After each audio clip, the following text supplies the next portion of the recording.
नमस्कार दोस्तों, जय श्री राधे कृष्ण। आप सभी का एक बार फिर से स्वागत है हमारे चैनल भजन कहानी में। आप सभी को गुरु पूर्णिमा की हार्दिक शुभकामनाएं। आइए सुनते हैं गुरु पूर्णिमा की व्रत कथा। पौराणिक कथा के अनुसार महर्षि वेदव्यास जी को भगवान विष्णु का अंश माना गया है। वेदव्यास जी की माता का नाम सत्यवती और पिता का नाम ऋषि पराशर था। वेदव्यास जी बचपन से ही आध्यात्म में बहुत रुचि रखते थे। एक बार उन्होंने अपने माता पिता से प्रभु के दर्शन करने की इच्छा प्रकट की और वन में तपस्या करने की अनुमति मांगी। वेदव्यास जी की इस बात को सुनकर उनकी माता ने उन्हें वन में जाने से मना कर दिया। माँ की इस बात को सुनकर वेदव्यास जी वन जाने की हठ करने लगे। वेदव्यास जी ने बहुत हठ करी, इसलिए माता सत्यवती ने उन्हें वन में जाने की आज्ञा दे दी। जब वेदव्यास जी वन की ओर जा रहे थे तब उनकी माता ने उनसे कहा, तुम्हें अपने घर की याद आ जाए तो वापस आ जाना। माता के इस वचन को सुनकर वेदव्यास जी वन की ओर चल दिए। वन में जाकर वेदव्यास जी कठोर तपस्या करने लगे। भगवान के आशीर्वाद से वेदव्यास जी को संस्कृत भाषा का ज्ञान हो गया। इसके बाद उन्होंने वेद, महाभारत, 18 महापुराणों एवं ब्रह्मसूत्र की रचना की। लोगों को वेदों का ज्ञान देने की वजह से आज भी इन्हें गुरु पूर्णिमा के दिन प्रथम गुरु के रूप में याद किया जाता है। गुरु पूर्णिमा का दिन आध्यात्मिक उन्नति, ज्ञान प्राप्त करना और शुभ फल पाने का बहुत ही अच्छा दिन है। इस दिन कुछ विशेष उपाय और साधना करने से आपको न सिर्फ गुरु की कृपा प्राप्त होगी बल्कि आपके जीवन में सकारात्मकता, शांति और सफलता भी आएगी। गुरु पूर्णिमा के दिन प्रातः काल ब्रह्मा मुहूर्त में उठना चाहिए। सूर्योदय से पहले उठकर स्नान कर लें, फिर किसी नदी में स्नान करें।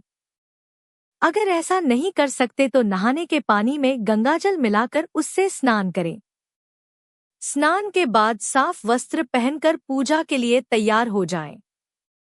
अगर आपके कोई आध्यात्मिक गुरु हैं, तो उनकी चित्र या मूर्ति की पूजा करें।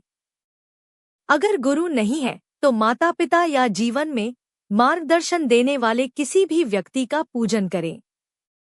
उन्हें फूल, वस्त्र, मिठाई आदि अर्पित करें और फिर उनका आशीर्वाद लें। गुरु मंत्र या फिर गायत्री मंत्र का जाप करें। कम से कम 108 बार मंत्र का जाप करें।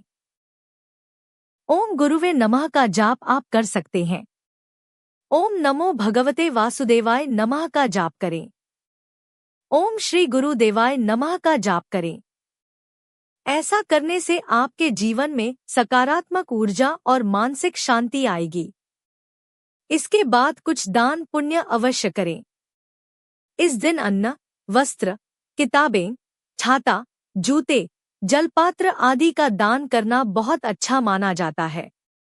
गरीबों को भोजन कराना भी विशेष पुण्य देता है।